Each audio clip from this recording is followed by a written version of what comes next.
Antes de los años 70 no existían los ordenadores como los conocíamos, ni los sistemas operativos. En ese momento se utilizaban programas y la famosa memoria ROM. Como así lo indican sus siglas, Read Only Memory era una memoria de solo lectura que no permite modificar los datos guardados tan fácilmente. Como se ve en la foto, hay diferentes tipos de ROM. Está la PROM, Programmable Read Only Memory o ROM programable, EPROM, Erasable Programmable Read Only Memory, que es programable y borrable, y la EPROM, Electrically Erasable Programmable Read Only Memory, o la ROM programable y borrable eléctricamente. Esta última resulta no tan volátil como la EPROM y es más fácil de reprogramar. Para poder utilizar este tipo de computadoras se requería tener mucho conocimiento en sistemas, sobre todo del hardware, por lo que se entiende que no muchas personas podían acceder a utilizar una computadora. Por esto en el 1970 y con el objetivo de hacer a la computadora accesible a todos es que nace el sistema operativo CP/M. Como dice la imagen, las siglas van para Control Program for Microcomputers. Es un sistema operativo monousuario y monotarea, un sistema operativo basado en consola. Esto significa que interactúa con el usuario usando el teclado, escribiendo comandos en un indicador. Las computadoras que ejecutaban este sistema operativo incluían un Intel 8080, 8085 o un procesador Zilog Z80. Más adelante mis compañeros ahondarán en este tema. Por último, pero no menos importante, el desarrollador de este sistema, Gary Kildare, gracias a su relación con Intel, pudo experimentar con procesadores de la serie 8000 y con la tecnología emergente de los discos flexibles. Así, pudo desarrollar también un primer lenguaje de alto nivel, el PLM, y más tarde, con esta experiencia, desarrolló el sistema operativo CP/M como lo conocemos.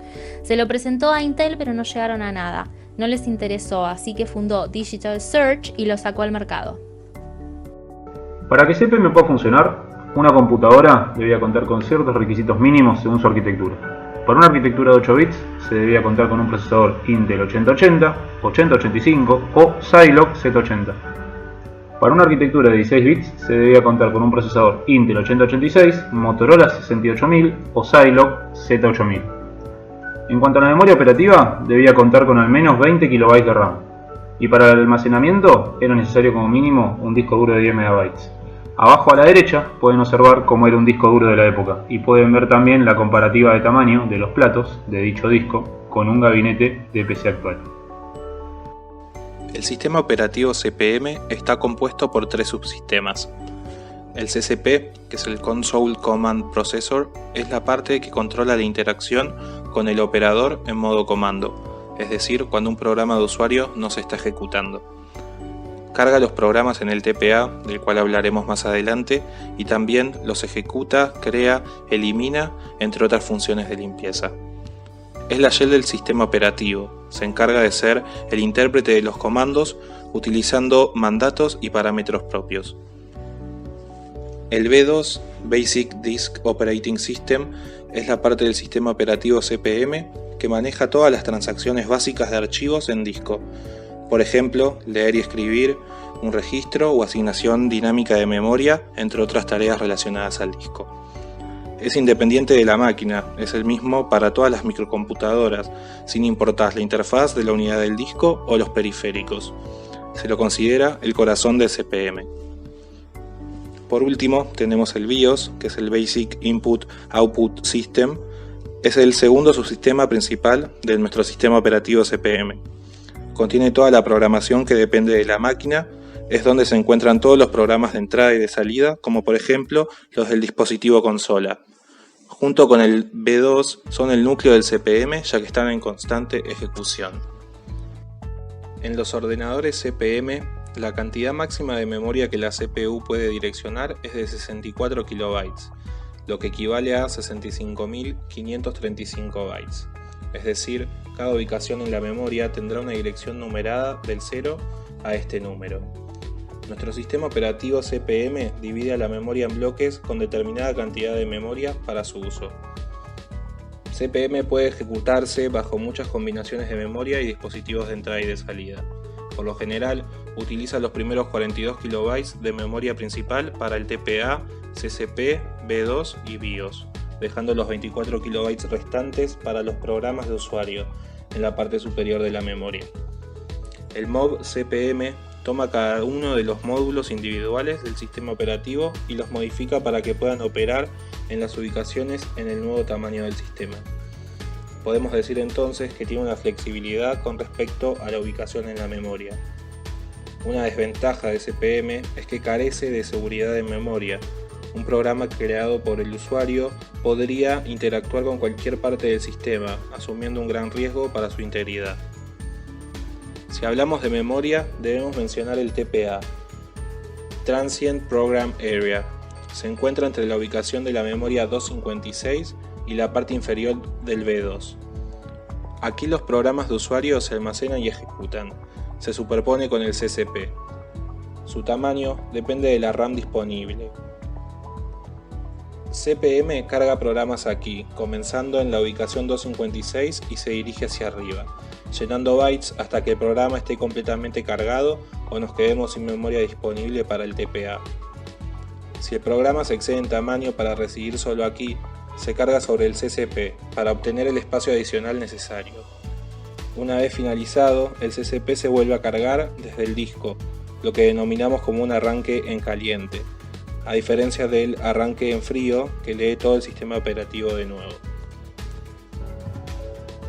Para hablar del kernel del CPM, podemos comenzar recordando la definición de lo que es un kernel o núcleo, que se refiere a una parte indispensable de cualquier sistema operativo y se encarga de conceder el acceso al hardware de forma segura para todo el software que lo solicite.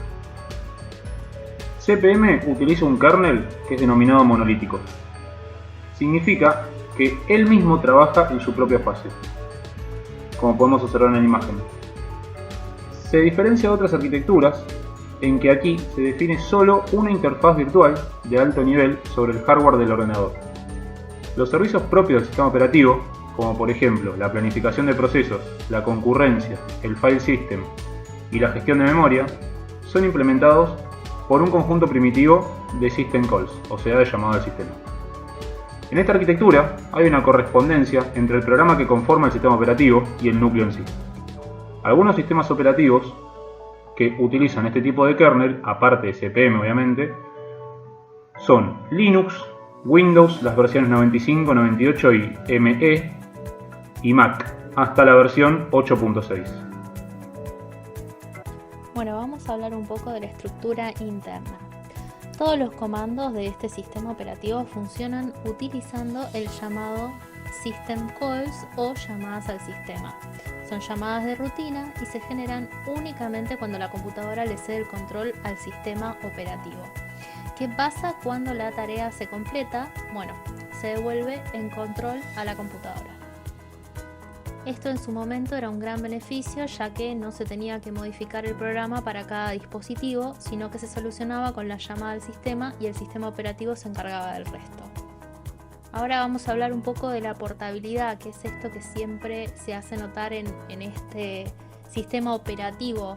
¿Por qué se habla de la portabilidad? Porque es un diseño que se hizo con una parte variable y la otra invariable. ¿Qué significa esto? Justamente que es portable de una máquina a otra y solo se reescriben las rutinas que controlan a los dispositivos físicos de entrada y salida. ¿Cuál sería entonces la parte invariable?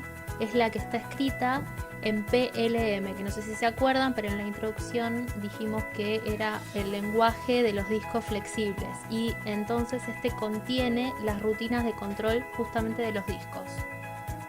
Relacionado también con la estructura en general del sistema operativo, también podemos comentar que el CPM tiene tres subsistemas: el procesador de comandos de consola, el sistema básico de entrada y salida, también conocido como la BIOS, y el sistema operativo básico de disco, que se le llama BDOS.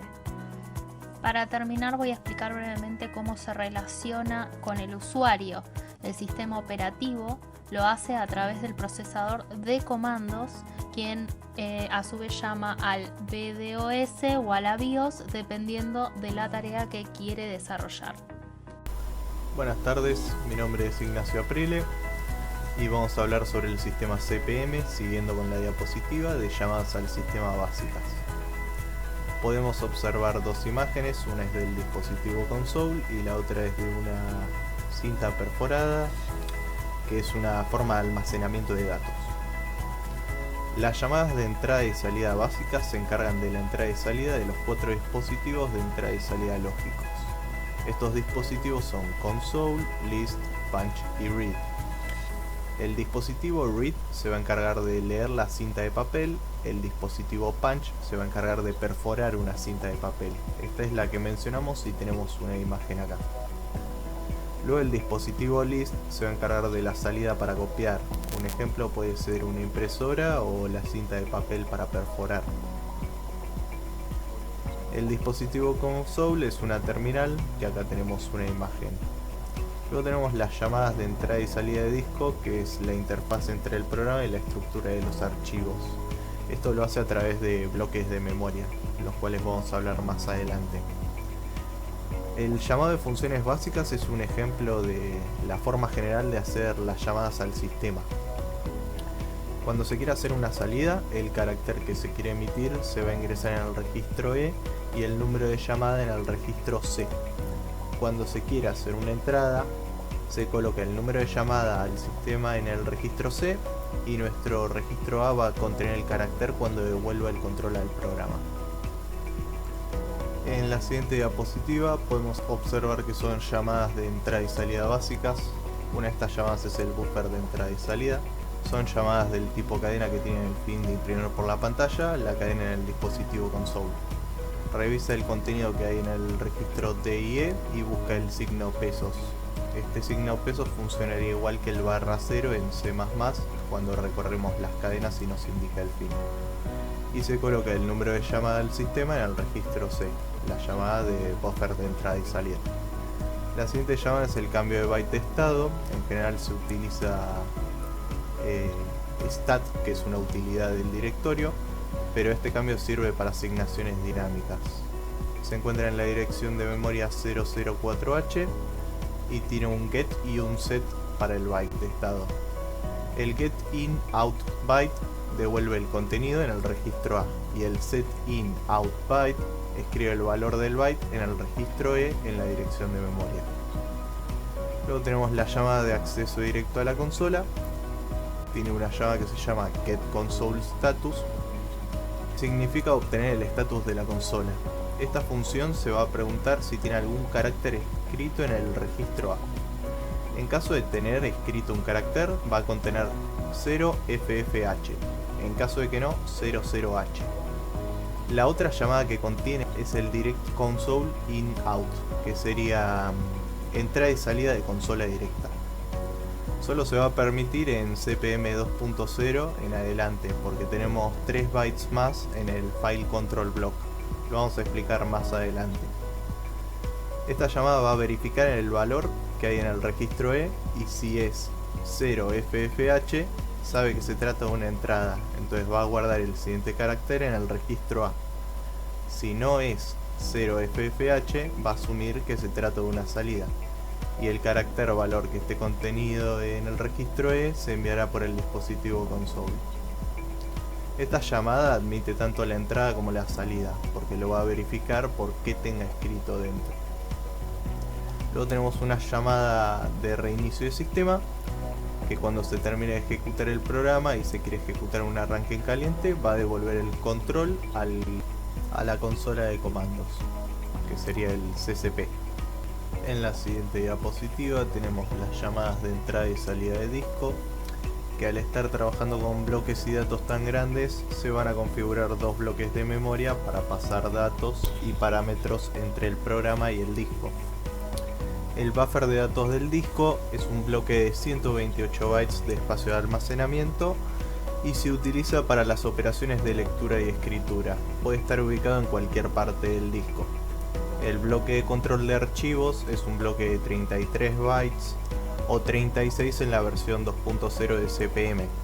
Se le agregan 3 bytes y suele estar ubicado en la dirección de memoria 005CH. Pero no necesariamente tiene que estar ubicado acá. Puede estar contenido desde esta ubicación en adelante. Este bloque de control de archivos se utiliza para pasar parámetros de entrada y salida del disco hacia y desde CPM. Esto va a depender si son lecturas o escrituras. Abajo podemos ver una tabla del file control block o bloque de control de archivos que tiene 36 bytes y 9 entradas. Como tiene 36 bytes sabemos que es de la versión 2.0 y estos últimos 3 bytes se utilizan para el acceso aleatorio o secuencial, del cual vamos a hablar más adelante. Los primeros 13 bytes de esta tabla son responsabilidad del programador para mantener.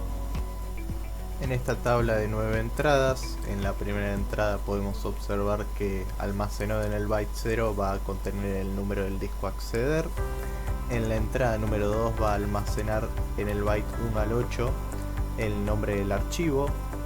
En la entrada número 3, almacenadas entre el byte 9 y el 11, va a tener el tipo de archivo. En la cuarta entrada, almacenada en el byte 12, va a tener la extensión. En la quinta entrada, almacenada en el byte 13 al 14, es utilizado por CPM. En la sexta entrada, almacenada en el byte número 15, va a contener los números de registro en la extensión actual. En la entrada número 7, almacenada en los bytes 16 al 31, va a tener el mapa de asignación de disco. En la octava entrada, almacenada en el byte 32, va a tener el próximo registro a leer, que se utiliza para el acceso secuencial. Y en la novena entrada, almacenada entre el 33 y el 35, se va a contener el número de registro de acceso aleatorio. En la siguiente diapositiva vamos a ver la estructura de los archivos. Iniciamos con los registros. Es un bloque básico de 128 bytes que va a contener cualquier objeto de programa, código, datos o texto. Luego tenemos los archivos que se construyen a partir de estos registros agrupados. Las extensiones, que están formadas por 128 registros y su función es la de realizar un seguimiento de dónde se encuentran todos los registros de un archivo. El directorio, que el directorio contiene una entrada para cada extensión de cada archivo. Este directorio es una copia de 32 bytes del file control block para esa extensión. Lo que va a hacer es copiar estos 32 bytes del file control block. Hay espacio reservado para 64 entradas de directorio.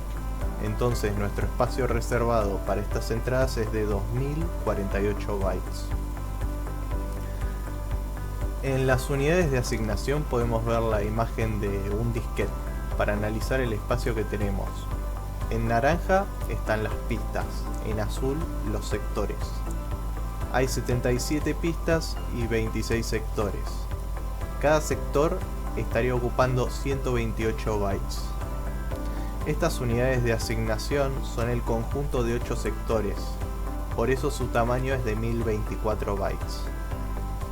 El directorio, que serían 64 entradas, son 2048 bytes. El área de almacenamiento de estas unidades de asignación comienza en la pista 2, sector 1. Las pistas se leen del 0 al 77 y los sectores se leen del 1 al 26. En las pistas 0 y 1 se va a encontrar la imagen del sistema operativo, lo que nos deja con un total de 75 pistas y 26 sectores. Entonces en total la cantidad de unidades de asignación en el disquete van a ser 243. Siempre que un archivo requiere una nueva unidad de asignación, CPM va a tomar la siguiente unidad de asignación disponible, la eliminará de la lista no utilizada y la agregará al file control block del archivo.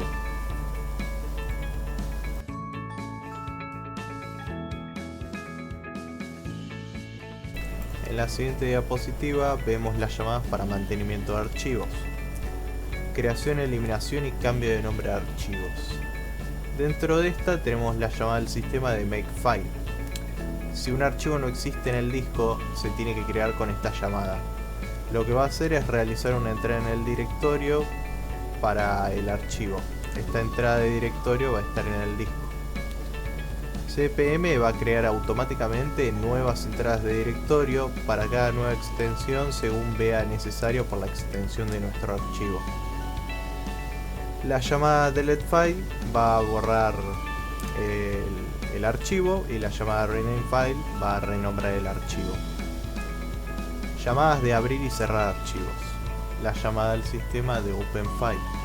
Esta lee la información del directorio del archivo en el file control block que está contenido en la memoria. Luego tenemos la llamada de cerrar archivo o close file, que cuando se termina de actualizar el archivo, el nuevo mapa de unidades de asignación se tiene que volver a escribir en el directorio para que quede almacenado permanentemente. Al final tenemos las llamadas de búsqueda de un archivo. La llamada al sistema de search file va a devolver un valor de 00H en el registro A si el archivo nombrado en el file control block se encuentra en el disco. Si el archivo no se encuentra, va a devolver FFH. La siguiente llamada es la de search next file. En caso de querer encontrar si hay varios archivos que coinciden con el nombre, vamos a utilizar esta llamada. Si encuentra un archivo, va a devolver 00H. Si encuentra otro archivo con el mismo nombre, va a seguir devolviendo 00H.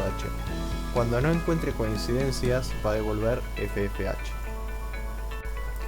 En la siguiente diapositiva tenemos las llamadas al sistema de lectura y escritura secuencial. Esta llamada escribe registros sucesivos en un archivo.